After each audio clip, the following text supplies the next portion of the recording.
y'all. Welcome back to a Henna Reality Podcast, and I'm with my friend Cece. So today we're gonna be talking about mental health because this is something that she likes to talk about. So to start it off, how are you? I'm good. How are you? I'm very good. You know, God blesses me every day, so I'm great. But I have a couple questions for you. So my question is, what are you in college for? So I'm in college for nursing. Nursing is something that I've wanted to do for a while now. And yeah, I've got 2 years. I graduate in May of 2026. So I'm really excited about that journey. What's your your specialization like in nursing? Like, what is something that what are you going into nursing for? So dermatology. I love skin. I'm actually a licensed esthetician. Anything that has to do with skin, I just really enjoy. I've been doing that since I was about 15 years old. So oh dang, yeah. What the heck? I didn't even know that. So how is college going for you right now? Wait, you didn't start yet. I'll start September 3rd. Oh, well then how? Okay, so she is also a CNA. Wait.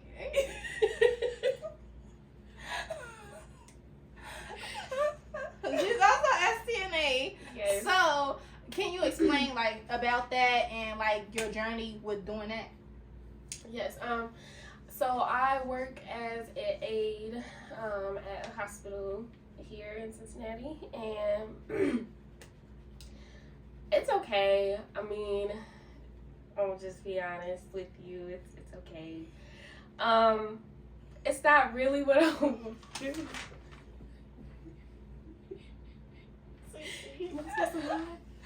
No. I like it. Okay. It's not really what I want to do. But you know, I take care of my patients, you know, to the best of my ability and whatnot. And it's definitely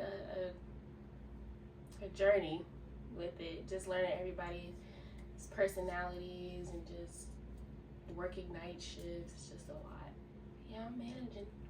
So with you going into nursing and you being like an STNA right now at the hospital, how is that on your mental? Since we are currently talking about that, so how does that make you feel when you are doing what you're doing? Horrible. Oh. Horrible. I be so tired. Third shift takes a lot out of you. It takes a toll on your mental, your body. You tend to eat more because I be smashing at night. Yeah. I be eating a lot of snacks and stuff like that. That's why I'm big now. Shit's not big. Yeah. But it gives me really bad anxiety working at night and stuff like that. So I just be trying to take it a day at a time. I pray all the time before I go in to work. I got a prayer book. It's in there. Before I go in, because I'm going to go crazy. Mm-hmm. Okay, so the question is right now, I said, how are you? But this one is, how is your mental health right now? So how is your mental health going right now? Is it going up and down, or is it just stable right now? Or are you doing good? What are you right now? My mental health has been better. I would say it's gotten better since I started using my prayer book before I went into work, because my anxiety was just through the roof, getting adjusted back to going to third shift, and just praying to God and stuff like that has just been definitely helpful. If I don't pray before I go in, I'm gonna have a horrible night. But I feel like that's a good thing to adapt, to be able to pray before you do something, and know that God has you and to calm you down during times that's tough for you and your mental health, and he knows it's gonna be something better for you at the end of the day, and he saw your journey, so it's really gonna pay off, I feel like. How is my mental health? I feel like my mental health is good right now. It kind of fluctuates because I think around my period, that's when I'm more so emotional. A bunch of stuff just start happening when I'm on my period. I be mean, I be sad. Yeah, so during my period, it's just a terrible time for me. Yes, but other than that, I be cool sometimes. Sometimes I get a little stressed, but other than that, I really know that God has a way for me, so I really try not to get stressed actually a lot, because it's be like no point in stressing, because even God says don't stress, because you see like it ages people. Not only do it ages people, but it just have you like really bad mentally, bad anxiety attacks, just a lot of stuff that you don't need. So I just try my best to just move through, but eventually when it's time for my period, that's when it all breaks down. Like, okay, I tried to keep going and keep praying and stuff like that. Then a couple times out the month, then I'll break down, then I'll be fine again. So another question I have for you is, who do you talk to when you are going through something? I mainly talk to my mom, and I mainly talk to my boyfriend when I'm going through stuff. I don't really like to bother my friends with those type of topics, just because my friends already kind of be going through stuff, especially like with them all being in college and stuff like that. I don't really feel the need to add the extra stress on my friends. Even though my friends are always like, it's okay, please talk to us, but I'm just like, no, like I really would just rather kind of get through it myself and not really trauma dump. Not really trauma dump. I don't be liking to do that. I agree what you're talking about, but I also feel like certain people is like, you know, like some people can take it depending on the type of person. Some people can't. They be saying they can, but some people can't. Like some people like stress out about the problem more than you. So then like some point, yeah. So like certain people you shouldn't tell, but some people like, you know, like it's like your mom or your boyfriend, like they can handle it. I feel like sometimes you can't. Yeah. But who do I talk to? I talk to either I just talk to God, or I talk to like my friend Corey or my boyfriend. Yeah, I talk to them. But I don't even tell Corey everything either, or my boyfriend everything. Sometimes I talk to myself, because I feel like I'm the best critic, because sometimes like they probably don't give me what I want to hear or give me what I need. So I know me and God is always going to give me what I need at the end of the day. So unless I really need to say it, I would tell them. But majority of the time, it's probably my boyfriend and myself. So yeah. Also, what advice would you give others if they don't have someone to talk to? What advice would I give others? I would say just if you do have a relationship with God, I would really just say definitely talk to God, because He will give you like hints and stuff like that on where to go, especially like with watching sermons and stuff. Like, have you ever prayed and you're like, God, like something that you need out of Him, and then like it'll be like a sermon pop up, and then you watch it, like this is exactly what I needed. So that can happen. I'll also say like therapy is like a huge thing for me. I'm actually in the midst of finding a new therapist, but therapy is really, really good. I know a lot of people don't really like therapy. I know they kind of like, I ain't talking to no random person, but I promise you, therapy is a big help. Also journaling. Yeah. People say a lot. Journaling is a big stress reliever. So I guess that kind of goes hand in hand with talking to yourself. But yeah, prayer, therapy, journaling. That's crazy, because I was gonna ask you that literally on 8. My last question, I was gonna ask, do you believe in therapists, and why not? Because like you said, a lot of people don't believe in therapists, and it's like I am in therapy too. So I feel like, I don't know, my therapist help, even though I probably really don't see like the progress, but like just having somebody to know. Because I feel like I know how, I'm like very self-aware of the things that I need to do. So me just telling her, it's just like me like talking to somebody else. Yeah. So I'm very self-aware, because she even tell me that like, okay, I know like you already know what you need to do. I just need to actually apply it to myself. But I know what I need to do. What are some of the things that she told you that you need to do? I don't know, because I don't be caring what she do. Because I don't really care what she be saying, because I already be knowing. But I know some stuff that I used to need to do, like it was like my anger stuff. Like I didn't tell them, but I used to like black out real, like when I get mad. Like if somebody make me mad, it could be like the slightest thing, I'll black out. Like if you said something crazy to me that I know that I didn't like, or trigger me, I would just go off on you, and I don't remember nothing we said. Like I don't remember. No, I remember what you said. I don't remember what I said. So you could have been like, Shelly, you just said this and that, and I'm like, no, I didn't. And they be like, yes, you did. And I'm like, I know I ain't just say that, but I blacked out, so I couldn't know what I said. But I knew I ain't say what they told me I said. I don't know. So stuff like that. But I feel like I don't really like black out or anything like that no more, because it don't mean nothing to be mad about, because I try my best not to be mad, especially as I better my relationship with God. It's just like, God don't like me being angry. So what am I being angry for? Like, I don't know, just be full of love. So that's what I really try to be, even though I be mean still. I still try. But therapists do help. I do got what's it called? BPD, but it's not the bipolar one. It's the other one. Isn't it like something personality? Borderline personality disorder. So my yeah, has that. Yeah. So that's what affects me. Like sometimes, like it be me. So that's the problem. Like the psychiatrist told me, like it's me. Like it don't be like I got bipolar disorder. Like I can't control it. I just decide not to. So when they told me that, I was like, okay, Jayla, you need to. Have they ever tried to give you medicine? Yeah, but I said no.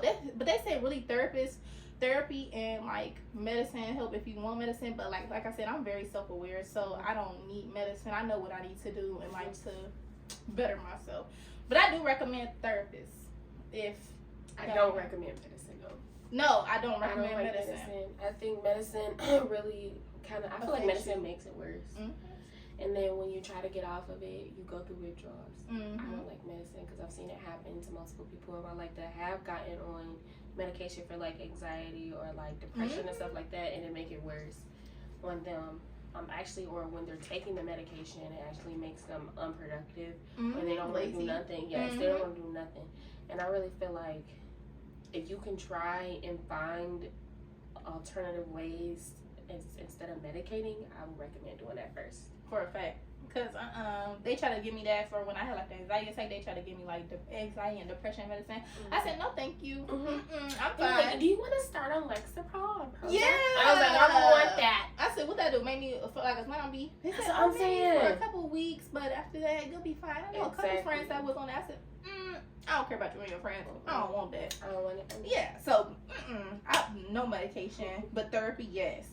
Also, my other question was, what helps you get through the days when you are feeling down? So you already said that, but like, what do you do? What other ways could you prep yourself? I recently just started going to the gym, and that really helps. Like, take my mind off of a lot of things. I've been going to the gym recently, and that really helps take my mind off of things. Like, I really like exercise, and I fall in love with doing that, and really, pumping my body up and stuff. And I'm trying to eat healthier. I really feel like, your gut and your mind kind of go hand in hand. And if your gut is all like messed up, your mind gonna be messed up. So I'm really just trying to give myself more nutrients and stuff and do that, because that's been really helping me with my mental state. That's good. What helps me get through the days when I'm feeling down? Yeah, that God got me every single time. It's just like God got me. It's gonna be better in the future. I know that the Lord will work it out. Even if it's not in my favor, He gonna work it out in His favor. So I just really have just keep trusting in God. Like, that's just my biggest thing that I always do. It's like God got me, God got me, God got me. So it's cool. Like, if I cry for a second, I'll be like, God got me. Like, that'd be me every time, because like I know that it's always gonna be something better for me in the future. And even if it's not, I know that when I die, it'll be something better for me. And my whole purpose on this earth is for Him and not for me. So I really try to live through that and remember that. Also, what other things that I do when I feel down? I go get me some ice cream. I go get me some chips, and I lay down. That's it. I get me some snacks, and see, that's terrible. That's what I'm saying. That's terrible. Because like when I was going to the gym, like, okay, people say like I feel a different, but I don't really feel like that much of a difference when I go to the gym. I think I'm lazy. Yeah. I like mentally no. I feel like I'm just excited that I'm doing something like, yay! I'm productive. Yeah, like I'm just not just sitting in the house and being fat.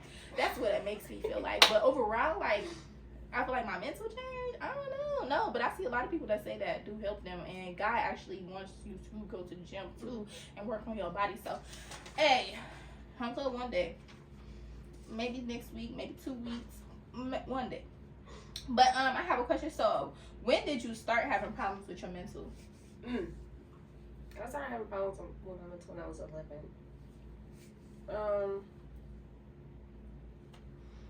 I started experiencing something called derealization. So I kind of just separate from reality, and I kind of just be going through the motions. And that started when I was 11, and I've been dealing with that ever since.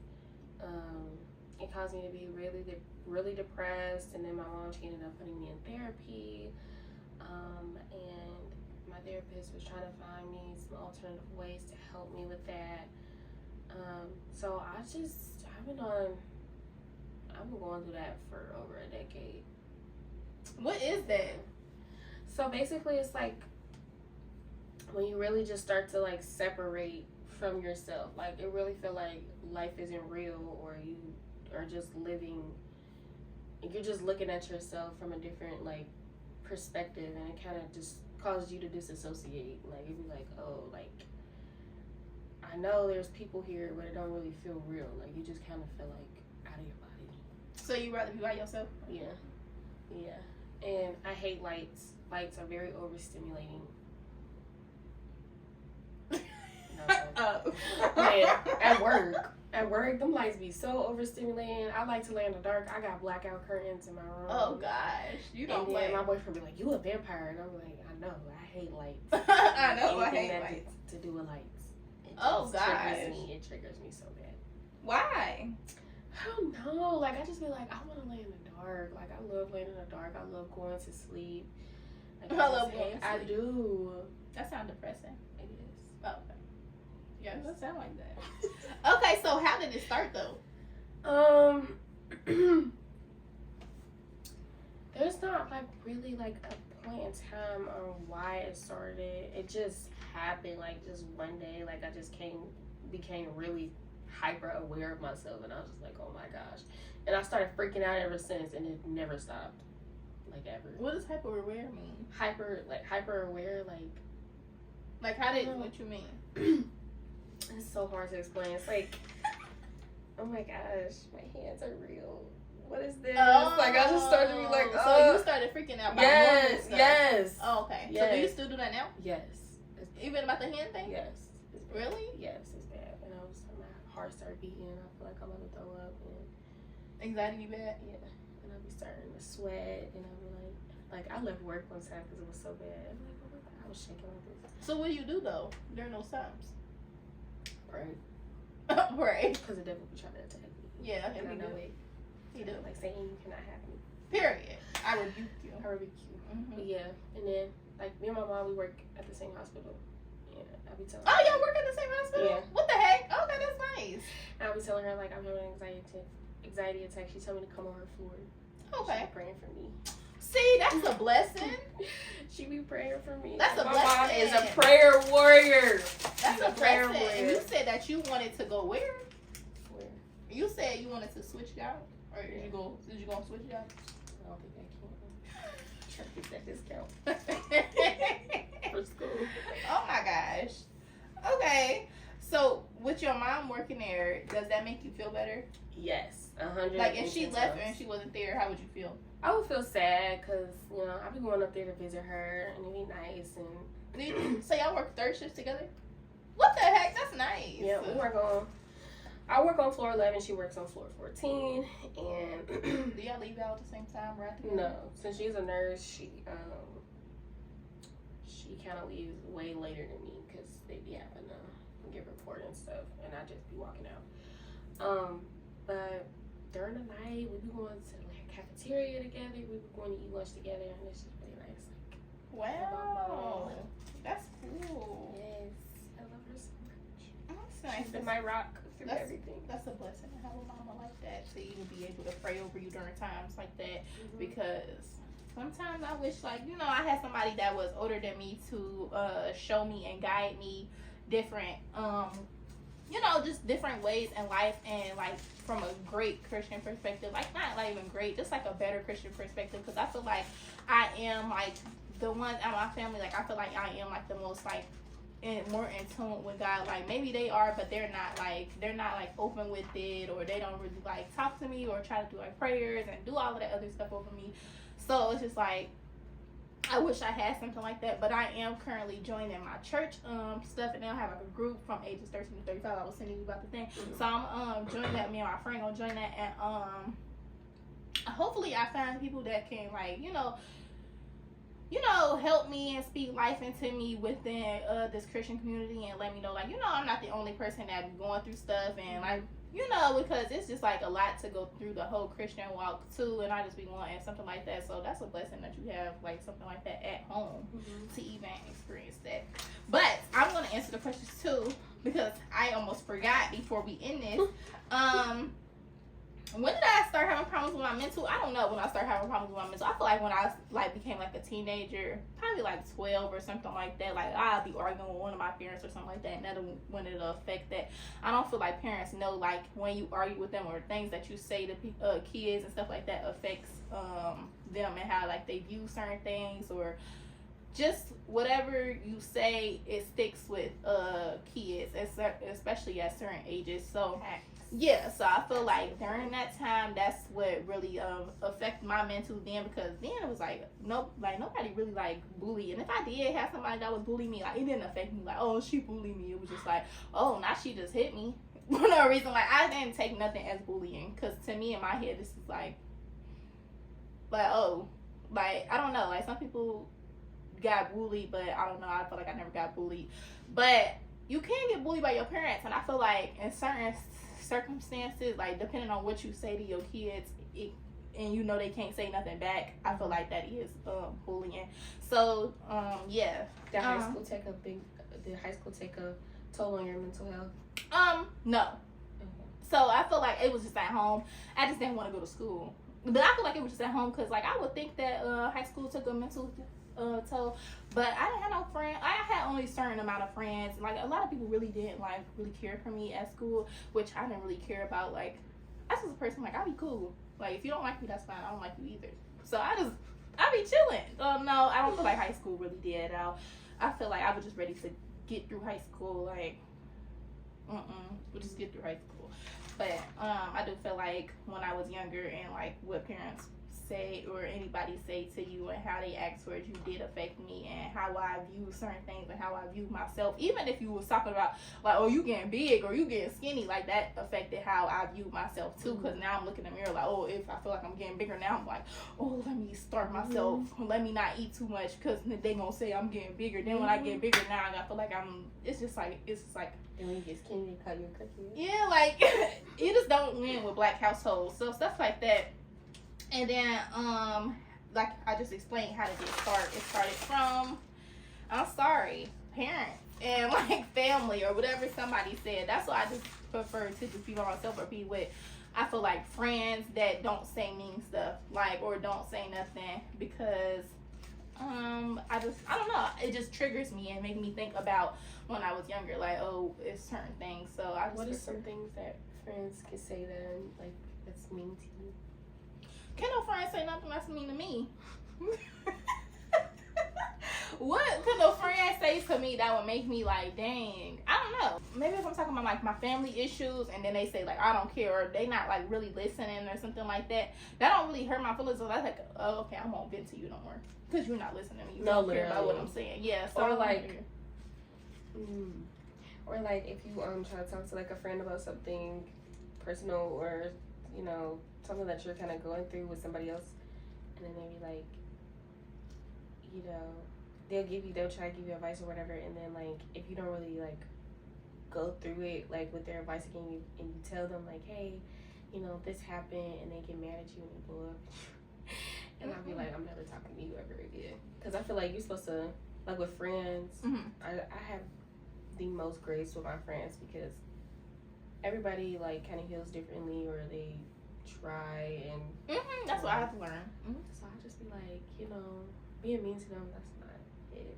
Like, no. I know they be like, oh, I'm giving you tough love.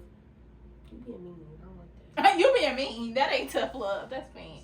It's a way to do it. Like, I feel like, hey, like, you know, I think we should try a different method or something like that. But like, I've never called my friends stupid to their face. I have. But it depends on who it is. Like, if I know that I can't give you the tough love, I won't give it to you. Like, I won't be like, you dumb. Like, I feel like you gotta read different people. Yeah, I feel like people don't do that. Yeah. Some people think you call everybody stupid, and now look at you ain't got no friends because you call everybody you can't stupid. do that. Yeah, I do that with certain people. I could do that with Corey because me and Corey is close, and me and him both insult each other. We both can do that, and we know we still cool. Like, it ain't gonna affect either of us. But I know during certain times, I'm not gonna call him stupid. Like, if it's in a time that he's vulnerable, I'm not gonna be like, oh, you are so so dumb. I just won't say nothing. I'll just be like, oh, okay, like, and whatever. And when he figured it out, and then when he's over the situation, I'll be like, you was done for that, but we done now, so you good, you healed now. But I'm not gonna say it during the moment. Like, you're so retarded. Like, you think I want to hear that when I'm going through something right now? Like, yeah. So I'll kind of wait till like the situation over. We can laugh about it. Like, that's what I be doing with my friends. I be like, you know, you was a little slow. Really, yeah, you. Yeah. I was trying to tell you. Mm-hmm.